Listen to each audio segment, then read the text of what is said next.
इदमां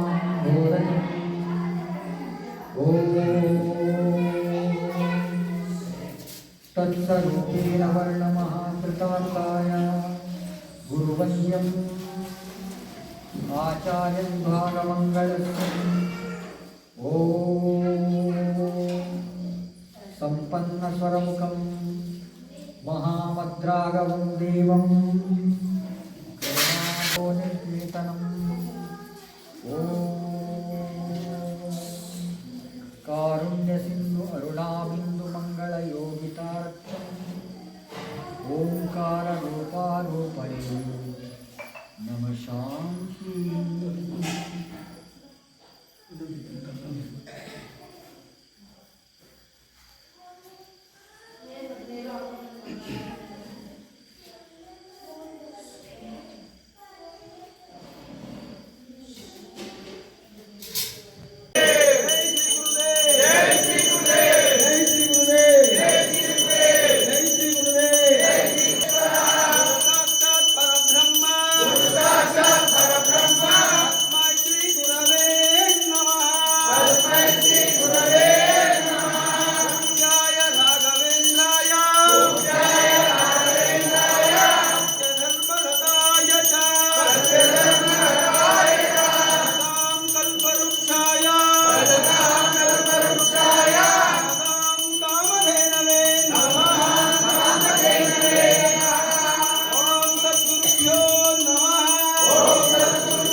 ಪಂಚಪೂರ್ಣೆ ನಮಃ. ನೀಲಾಂಜನ ಸಮವಾಸ ರವಿಪುತ್ರ ಮಾರ್ಗಜಾಯ ಮಾರ್ತಾಂಡ ಸಂಭೂತ ಶ್ರೀ ಶನೇಶ್ವರ ನಮಾಮಿ. ಶ್ರೀ ಪಂಚಭೂತೇಶ್ವರ ಪಾದಾಯ ನಮಃ. ಓಂ ಗಂಗಾಧರೇಶ್ವರಾಯ ಮೇಘನಾಥೇಶ್ವರಾಯ ಅಗ್ನಿಲಿಂಗೇಶ್ವರಾಯ ವಾಯುಲಿಂಗೇಶ್ವರಾಯ ಭುವನೇಶ್ವರಾಯ ಶ್ರೀ ಪಂಚಭೂತೇಶ್ವರ ಪಾದಾಯ ಪಾದಾರ್ಪಣಾಯ. ಓಂ ಸಚ್ಚಿದಾನಂದ ಗುರು ಪರಬ್ರಹ್ಮ ಶ್ರೇಷ್ಠಾಯ ನಮಃ. ಅನ್ನ ಕೊಟ್ಟು ಕೈಯಲ್ಲಿ ಮಾಡಿಕೊಟ್ಟು ಇಷ್ಟಂತಿಗೆ ತಂದು ನಿಲ್ಲಿಸಿರ್ತಕ್ಕಂಥ ನನ್ನ ತಂದೆಯಾದ ಹಿರಿಯರ ಅಪ್ಪಾಜಿಯವರ ದಿವ್ಯ ಚರಣಾರವಿಂದಕ್ಕೆ ಓದಿಸ್ತಾ, ತಾಯಿ ಜಗನ್ಮಾತೆ ಜ್ಞಾನ ಕೊಟ್ಟ ತಾಯಿ ಜಗನ್ಮಾತೆ ದಕ್ಷಿಣಕಾರಿಯನ್ನು ನೆನೆಯುತ್ತಾ ಕೈ ಹಿಡಿದು ನಡೆಸುತ್ತಿರುವ ಶ್ರೀಗುರು ರಾಘವೇಂದ್ರ ಸ್ವಾಮಿಗಳನ್ನು ಕೊಂಡಾಡುತ್ತಾರೆ. ಈ ಪವಿತ್ರ ದಿನ ಈ ಸತ್ಸಂಗಕ್ಕೆ ಬಹುದೂರದ ಊರುಗಳಿಂದ ಬಂದಿರತಕ್ಕಂಥ ನನ್ನೆಲ್ಲ ತಾಯಿ ತಂದೆಯರ ಪಾದಾರವಿಂದಗಳಿಗೆ ವಂದನೆ ಸಲ್ಲಿಸುತ್ತಾ, ಸಚ್ಚಿದಾನಂದ ಪರಬ್ರಹ್ಮ ಶ್ರೇಷ್ಠನಾದ ಗುರುವಿನ ಬಗ್ಗೆ ಮಾತುಗಳನ್ನು ಇದಷ್ಟು ತಿಳಿದಿಲ್ಲ, ಜಾಸ್ತಿ ತಿಳಿದಿರೋ ಸಾಧ್ಯ ಅಷ್ಟು ಮಾತ್ರ ಹೇಳಬಲ್ಲೆ. ಗುರು ಜ್ಞಾನದ ಕವಚ, ಗುರು ಜ್ಞಾನದ ಕಣ್ಣು, ಗುರು ಕತ್ತಲೆಯಿಂದ ಬೆಳಕಿನೆಡೆಗೆ ಸಾಗಿಸ್ತಕ್ಕಂಥ ಚೇತನ. ಗುರು ಇಲ್ಲದೆ ಯಾರ ಬಾಳಲ್ಲಿಯೂ ಅರಿವು ಬರೋದಕ್ಕೆ ಸಾಧ್ಯ ಇಲ್ಲ.